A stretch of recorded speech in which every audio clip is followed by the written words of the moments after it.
اعوذ باللہ من الشیطان الرجیم بسم اللہ الرحمن الرحیم۔ السلام علیکم 9 کلاس، کیسے ہیں سب بچے؟ اللہ تعالیٰ آپ کو ہنستا مسکراتا رکھے، زندگی میں کامیاب و کامران کرے۔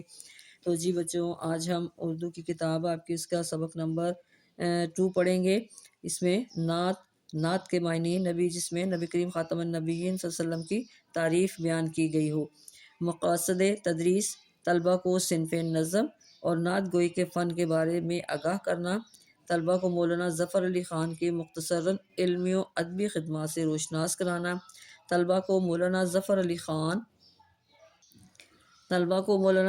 خان کی نعت گوئی کی نمایاں خصوصیات کے بارے میں بتانا، طلبہ میں نبی کریم خاتم النبیین صلی اللہ علیہ وسلم کی ذات اقدس سے محبت اور اطاعت و اتباع کے جذبات کو اجاگر کرنا، طلبہ کو شعری اصطلاحات، مصرع، شعر، قافیہ، ردیف سے روشناس کرانا اور شعر کی تشریح کرنا سکھانا ہے۔ یہ تھے ہمارے مقاصد تدریس۔ اب ہم آپ کی نعت ہے اس کی تشریح کر لیتے ہیں۔ پہلے آپ کا شعر ہے جی: دل جس سے زندہ ہے وہ تمنا تم ہی تو ہو، ہم جس میں بس رہے ہیں وہ دنیا تم ہی تو ہو۔ تمنا کا مطلب آرزو اور دنیا جہان۔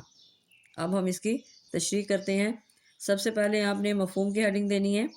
شاعر کہہ رہا ہے کہ دل کی تمام خواہشات کا مرکز آپ خاتم النبیین صلی اللہ علیہ وسلم ہیں۔ دل کو جس چیز کی چاہت ہے وہ آپ خاتم النبیین صلی اللہ علیہ وسلم کی محبت اور قربت ہے۔ ہماری دنیا جس میں ہم رہ رہے ہیں وہ آپ خاتم النبیین صلی اللہ علیہ وسلم کی رحمت و محبت سے عبارت ہے۔ گویا آپ خاتم النبیین صلی اللہ علیہ وسلم ہی ہماری دنیا کی اصل حقیقت ہے۔ اب ہم اس کی تشریح کریں گے۔ یہ شعر نبی کریم خاتم النبیین صلی اللہ علیہ وسلم سے محبت کے گہرے جذبات کا اظہار کرتا ہے، جہاں شاعر نبی کریم خاتم النبیین صلی اللہ علیہ وسلم کو نہ صرف اپنی زندگی کی وجہ قرار دیتا ہے بلکہ آپ خاتم النبیین صلی اللہ علیہ وسلم کو اپنی پوری دنیا تصور کرتا ہے۔ پہلے مصرے میں دل انسانی جذبات کا مرکز ہے اور تمنا وہ خواہش ہے جو انسان کو زندگی میں مقصد فراہم کرتی ہے۔ شاعر کہتا ہے کہ اس کے دل کی زندگی کا اصل سبب اس کی تمنا ہے، اور وہ تمنا صرف آپ خاتم النبیین صلی اللہ علیہ وآلہ وسلم ہے۔ یقیناً آپ خاتم النبیین صلی اللہ علیہ وسلم کی محبت ہی شاعر کے دل کو زندہ رکھتی ہے۔ آپ خاتم النبیین صلی اللہ علیہ وسلم ہی اس کے دل کی دھڑکن ہے۔ دوسرے مصرے میں شاعر کہتا ہے کہ جس دنیا میں وہ رہتا ہے وہ صرف آپ خاتم النبیین صلی اللہ علیہ وسلم ہے، یعنی شاعر کی دنیا کا ہر پہلو، ہر خوشی اور ہر احساس آپ خاتم النبیین صلی اللہ علیہ وسلم سے وابستہ ہے۔ شاعر کی زندگی میں جو کچھ اہم ہے وہ سب آپ خاتم النبیین صلی اللہ علیہ وسلم کی بدولت ہے۔ اس شعر میں شاعر آپ خاتم النبیین صلی اللہ علیہ وسلم کو اپنے وجود کا مرکز قرار دیتا ہے۔ آپ خاتم النبیین صلی اللہ علیہ وسلم صرف ایک شخص نہیں بلکہ شاعر کی پوری کائنات ہے۔ اس کی تمنائیں اور اس کا مقصد حیات بھی آپ خاتم النبیین صلی اللہ علیہ وسلم سے وابستہ ہے۔ یہ محبت کی انتہا کا اظہار ہے، جہاں عاشق کے لیے زندگی اور دنیا کا ہر پہلو محبوب کی ذات سے جڑا ہوا ہوتا ہے۔ جی بچوں، لاسٹ میں آپ نے اس کا ایک ریفرنس شعر لکھ دینا ہے۔ اسیاں زدہ ہوں دل میں تمنا ہے ہر گھڑی، پڑھتے ہوئے میں کاش مروں نعت مصطفیٰ صلی اللہ علیہ وآلہ وسلم۔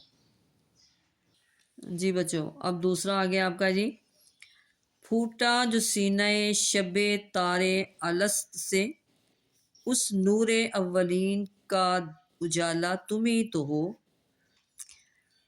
سینہ شب رات کا سینہ، تارے الست اللہ تعالیٰ نے نبی کریم خاتم النبیین صلی اللہ علیہ وسلم کا نور تخلیق کیا۔ نور اولین پہلی روشنی، اجالا روشنی۔ اب ہم اس کی تشریح کرتے ہیں۔ پہلے آپ نے مفہوم لکھنا ہے۔ یہاں شاعر کا کائنات کی تخلیق کی ابتدا کا ذکر کر رہا ہے۔ جب اندھیری شب الست سے پہلی روشنی کا ظہور ہوا تو وہ نور محمدی مصطفیٰ صلی اللہ علیہ وآلہ وسلم تھا، یعنی آپ خاتم النبیین صلی اللہ علیہ وسلم ہی کائنات کی پہلی روشنی اور اس کی بنیاد ہے۔ اب نیچے آپ تشریح کی ہیڈنگ دیں گے۔ پہلے مصرے میں شاعر کا پھوٹا کا مطلب ہے کہ کوئی چیز جب نکلی یا ظاہر ہوئی۔ سینے سے مراد دل یا روح ہے، اور شب تار سے مراد تاریک رات۔ الست ایک عربی لفظ ہے جس کا مطلب ہے کیا میں تمہارا رب نہیں ہوں، اور یہ عام طور پر ایک خاص مقام یا حالت کی طرف اشارہ کرتا ہے جہاں روحیں اپنے خالق کے ساتھ موجود تھیں۔ دوسرے مصرے میں شاعر کا نور اولین کا مطلب ہے پہلا نور یا روشنی جو سب چیزوں کی بنیاد ہے۔ اجالا کا مطلب روشنی یا چمک۔ شاعر اس مصرے میں یہ لکھ رہا ہے کہ یہ روشنی جو کہ اصل حقیقت کی نشانی ہے آپ خاتم النبیین صلی اللہ علیہ وسلم ہی ہیں، یعنی شاعر اس روشنی کو آپ خاتم النبیین صلی اللہ علیہ وسلم کے خاص وجود یا شخصیت سے منسوب کر رہا ہے۔ جی بچوں، اب اس کا آپ نے لاسٹ میں ریفرنس شیئر لکھنا ہے۔ ہر وقت ان کی یاد کے روشن دیے رہیں، بھیجا کروں درود، کہوں نعت مصطفیٰ صلی اللہ علیہ وآلہ وسلم۔ جی بچوں، اب تیسرا شعر اس کا جی۔ سب کچھ تمہارے واسطے پیدا کیا گیا، سب غائیتوں کی غائیت اولا تمہیں تو ہو۔ اب ہم پہلے اس کا مفہوم دیکھتے ہیں۔ یہ شعر نبی کریم خاتم النبیین صلی اللہ علیہ وسلم کی عظمت اور ان کے اعلیٰ مقام کو بیان کرتا ہے۔ شاعر یہ کہتا ہے کہ آپ خاتم النبیین صلی اللہ علیہ وسلم کی ذات کائنات کا محور اور مرکز ہے۔ ہر چیز آپ خاتم النبیین صلی اللہ علیہ وسلم کے طفیل وجود میں آئی ہے، اور آپ خاتم النبیین صلی اللہ علیہ وسلم ہی سب سے اعلیٰ مقصد ہیں جن کی وجہ سے کائنات کی تخلیق ہوئی۔ اب اس کی آپ نے تشریح کی ہیڈنگ دینی ہے۔ جی، یہ شعر ایک نعتیہ کلام ہے جس میں شاعر نبی کریم خاتم النبیین صلی اللہ علیہ وسلم کی شان اور ان کے مقام کو بیان کر رہا ہے۔ اس کی تشریح درج ذیل ہے۔ اس مصرے میں شاعر یہ بات بیان کر رہا ہے کہ پوری کائنات کی تخلیق کا مقصد نبی کریم خاتم النبیین صلی اللہ علیہ وسلم کی ذات ہے۔ اسلامی عقیدے کے مطابق اللہ تعالیٰ نے کائنات کی تخلیق نبی کریم خاتم النبیین صلی اللہ علیہ وسلم کے نور کے طفیل کی۔ یہ مصرع اس عقیدے کی ترجمانی کرتا ہے کہ زمین اور آسمان، چاند، سورج اور تمام مخلوقات کا وجود نبی کریم خاتم النبیین صلی اللہ علیہ وسلم کی وجہ سے ہے۔ یہاں غایت سے مراد مقصد ہے۔ شاعر کہہ رہا ہے کہ کائنات کے تمام مقاصد اور تخلیق کی ہر حکمت کی اصل اور پہلی غایت یعنی سب سے اعلیٰ مقصد نبی کریم خاتم النبیین صلی اللہ علیہ وسلم کی ذات ہے۔ آپ خاتم النبیین صلی اللہ علیہ وسلم ہی کائنات کے مقصد تخلیق اور انسانیت کے لیے ہدایت کا مرکز ہے۔